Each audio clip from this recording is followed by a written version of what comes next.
To introduce Wendell Pierce, please welcome to the stage the Managing Director at Goldman Sachs Urban Investment Group, Margaret Anadu. Hi, everyone. So I am so excited to have the honor of introducing the amazing Wendell Pierce. I'm sure that everyone in the room knows of his incredible work on the HBO shows The Wire and Treme, or in the theater, where he was honored with an Obie for sustained excellence and won a Tony for his production of Clybourne Park. He's appeared in over 30 films, 50 TV shows, and he hosts the Peabody Award-winning Jazz at Lincoln Center. So while we cannot help but all be huge fans of his work on TV, it's actually his commitment to rebuilding his hometown of New Orleans following the devastating effects of Hurricane Katrina that really won our hearts, and I'm sure most of the hearts of everyone in this room. He has been at the forefront of building solar-paneled geothermal homes in the historic African-American neighborhood of Pontchartrain Park, where he grew up. For this work, he received the Weiss Award from the New Orleans Conference for Community and Justice in 2012 and the President's Medal from Tulane University. Then, realizing the lack of access to healthy foods, he took his game up another notch and actually created his own company, Sterling Farms, a grocery store chain launched in March 2013. Also, his steadfast support of local arts organizations, such as 651 Arts, an organization that I'm proud to serve on the board of, is helping to inspire a new generation of young artists. And most importantly, even though he lives in New Orleans most of the time, when he's in New York, he spends a lot of time in Fort Greene, my neighborhood, so obviously that makes him a true New Yorker. And I wouldn't be done if I didn't plug his incredible new film, We Won't Bow Down, which is a documentary about the Mardi Gras Indians, which is played at the Pan-African Film Festival in LA. It's not playing here in New York, so if there are any film folks out in the audience, you have to get the film here so we can see it. It's a great privilege to introduce the amazing Wendell Pierce.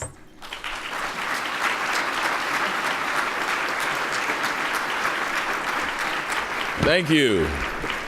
Thank you, Margaret. That was a great introduction. The $20 paid off. I'd like to thank Geraldine and Richard for inviting me. They called and said, you know, Wendell, you're out in Hollywood right now, but we have the Oscars of housing in New York that we want you to be at. You will be immersed in the excitement of CHPC and HDA, HDP, banks with CRAs, and I have to say, you were right. This past hour was pretty exciting. It really was. I'm so happy to be a part of it, but you know, they told me to be brief, and so I will, but you know, ever since the election of President Obama, you give a brother open mic, it's a dangerous thing. But some of you may know me, some of you may not. First of all, no, I am not Cedric the Entertainer, all right? He's doing Millionaire, I'm doing the people's work here with you, all right? And while my parents probably think I was invited for my charm and good looks, it has more to do with the work that I'm doing in New Orleans and the synergy that I have with you out there of bringing housing to those who need it, of bringing all the stakeholders to the table and making sure that we solve the problems that need to be solved by bringing solutions to the table. I have a synergy with you at CHPC, but more importantly, I am here to honor a company that I have a synergy with for almost 20 years now, and that's BRP Development. Yes. Shout out to Table 3. You know, I'm from New Orleans, and my passion is Pontchartrain Park, the neighborhood that I grew up in. It's a historic African-American neighborhood that was started in the 1950s during the ugly time of Jim Crow and segregation. The only place where African-Americans could purchase a home in post-World War II suburbia, our Levittown of New Orleans. It was separate but equal. You could be next to the white folks, but not with the white folks. And so we took something ugly and made it beautiful. It was a bucolic neighborhood to grow up in, 1,000 homes around the golf course, multi-denominational churches, a historic college of Southern University at New Orleans there, and great schools. And then it was destroyed 9 years ago. 9 years ago was Katrina, and it was destroyed. It was at some of the deepest part of the flooding. And I realized that this Moses generation gave us a great legacy as a Joshua generation. And we took it upon ourselves to exercise our right of self-determination, put together our own community development corporation, and start to rebuild our neighborhood of Pontchartrain Park, house by house, block by block, with LEED certified gold and silver solar generated homes.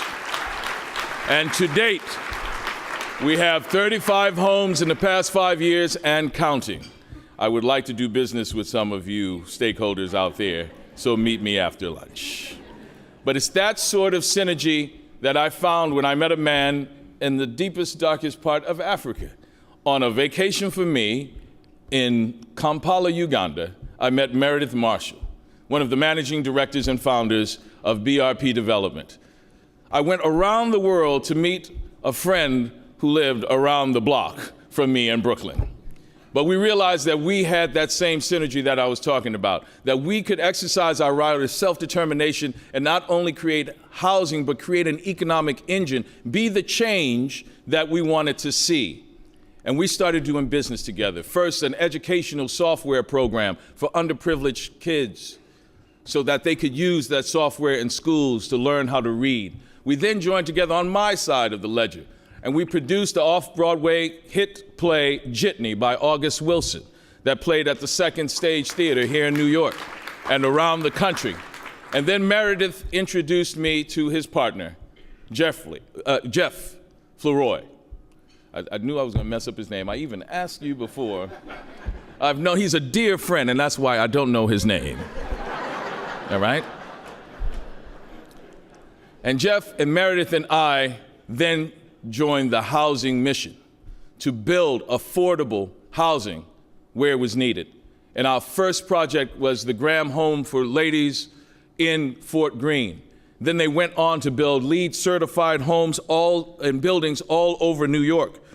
Presently putting together a portfolio of almost $440 million in development as we speak right now, making sure to deploy $58 million already in projects that they've done. It is a full-service real estate company, one that I'm proud to be here today to say to my friend who I emceed at his wedding, Meredith Marshall, and to Jeff, whose last name I will not pronounce, that I love and care about these men and their company for what they're doing. For it's one thing to say you're going to do something, but it's another to do it. While American companies look at underserved communities and stand on the sideline, BRP Development stepped up to the plate. While we can look at India and we can look at China as emerging markets, they see our underserved urban communities as an opportunity and our own American emerging markets. And that's why they've developed housing in the Bronx, in Queens, in Manhattan, and our beloved Brooklyn. So I am proud to say that I have been a partner with BRP Development in their housing and their mission, and a part of this great development company that services you and your industry in construction, acquisition, property management, and new market tax credit funding. And they're responsible for so much LEED certified production here in New York. I'm proud to know that they understand that there's an opportunity in the 21st century to take and utilize the energy, the vision of energy for the future. So I'm proud to be not only their partners, I'm proud to be their friends and the family of BRP Development. And I'm honored today to present the Impact Award for Housing to BRP Development.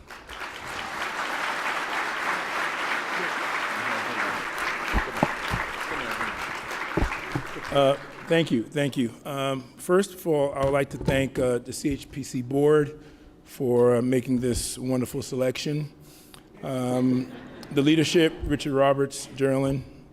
I'd like to congratulate all the honorees. I'd like to thank Margaret Anadu. A word about Margaret, our first call to Goldman Sachs, we referred to them by their partner, Carlton Brown at Full Spectrum, we call Alicia, and she sent us downstairs to talk to Margaret and Todd Stern, and we said, we have this great deal in Brooklyn, and we want to put a lot of debt, a lot of mezz, and no equity. And Margaret's first thing was like, unfortunately, you have to put equity in. And she's been saying that for the next 10 years. And it would be appropriate to say that 10 years later, they've committed Goldman Sachs about, I don't know, $300 million. Steve, is that the right number in our transaction? So thank you, Margaret, and I do thank you, Alicia Glenn, who's now in a different position, but thank you for taking that call 10 years ago. I'd like to thank Wendell Pierce. As he mentioned, we met in Uganda through common friends, and he's been a business partner and inspiration ever since. But you don't want to hang out with Wendell in New Orleans.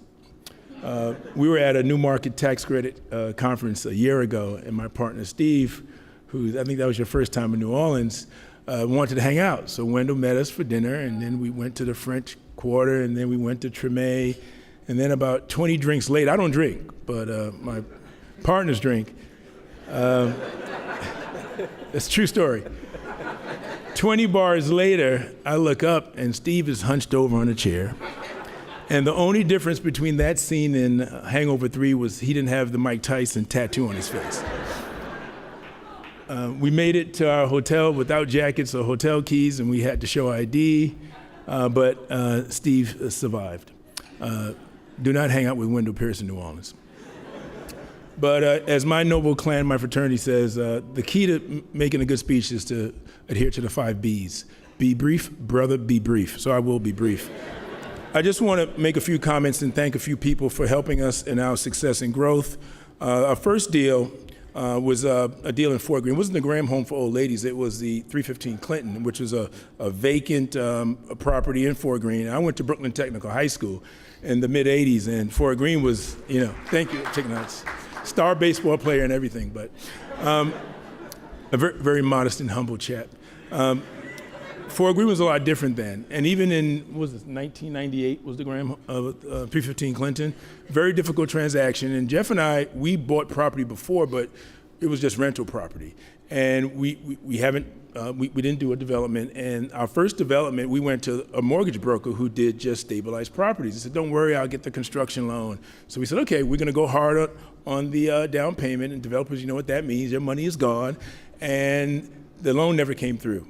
And we had about 30 days left, or 60 days left, and we kept asking for extensions. And we met Carlton Brown at a driving range. Carlton said, I do development, and what are you guys doing? We stated what we were doing. He said, you should call CPC.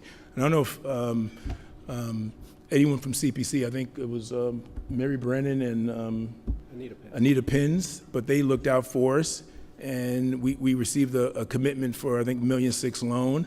And right at the closing, we missed a few things, the tax payments and the water bills and things that you have to reserve for, and we were short. And at the time, I knew Wendell and friends and family. We always loved the friends and family angle, but we really needed friends with money at the time. And Robin Hubbard, I don't know if Bill Hubbard's here from Center Development Corporation, but he's on the board. Is Bill, you here?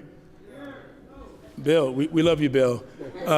Bill's wife was the CEO of ReNet Foundation, the foundation that Wendell talked about. And we were on the board, and we raised about $100,000 a few years earlier.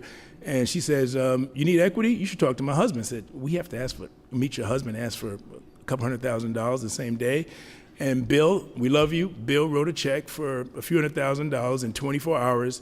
And John Kelly, is John here from Nixon Peabody? John wrote up an agreement and said, look, we're not going to get there. But they wired the money, the deal closed, and we love you for that, John and Bill, for looking out for us. And Robin's there. Thank you, Robin, for all your inspiration and your support. The next transaction, this was a $3 million transaction. The next transaction was the Graham Home for Old Ladies. It's been vacant for 20 years. It was a hot sheet hotel, sort of a drug habitat. And that transaction needed a lot more friends and a lot more family to get done, and we got that deal done. And again, it was CPC and friends and family to come through again. And then the third transaction really was a third, fourth, and fifth transaction. We really needed some help, and we reached out again to friends and family and some other people who would remain nameless came through for us then, and they have been there for the entire time.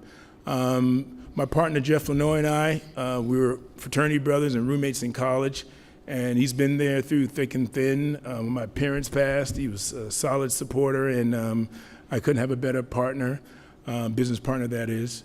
And I just want to again say thanks to all the private contributors, individual contributors who helped us along the way, particularly some folks who aren't here for different reasons, particularly Ebo Bolton. I remember Ebo at HPD when we were doing our first HPD deal. Ebo called me 4 weeks before he passed to say, keep on going, close that deal. You deserve to do a deal in Harlem. And I'll never forget that. I didn't know he was that ill, but he passed 4 weeks later.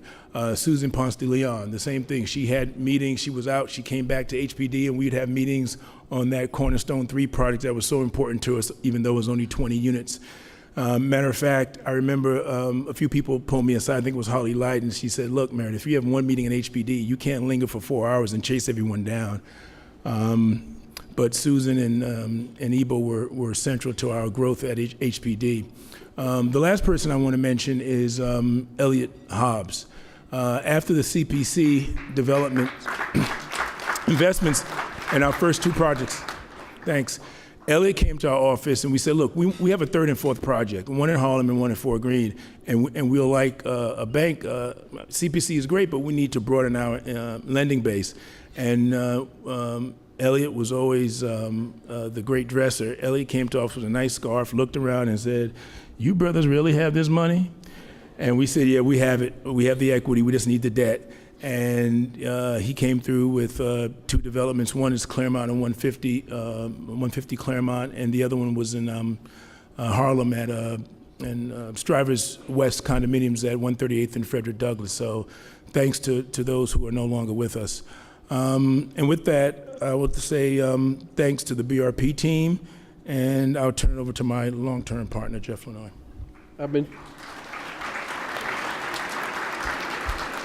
I've been told that we need to make it very, very brief at this point. So I do want to recognize our team members. If they can all please stand at the table here. Please. Without your hard work and dedication, this honor would not have been possible for us today. You guys are truly the pillars on which we collectively and proudly stand here today accepting this award. Let's continue the good work. Let's continue having fun doing it. And most importantly, let's continue rebuilding communities and making them a place in which each and every one of our residents are proud to call home. Thank you. Congratulations, Bob.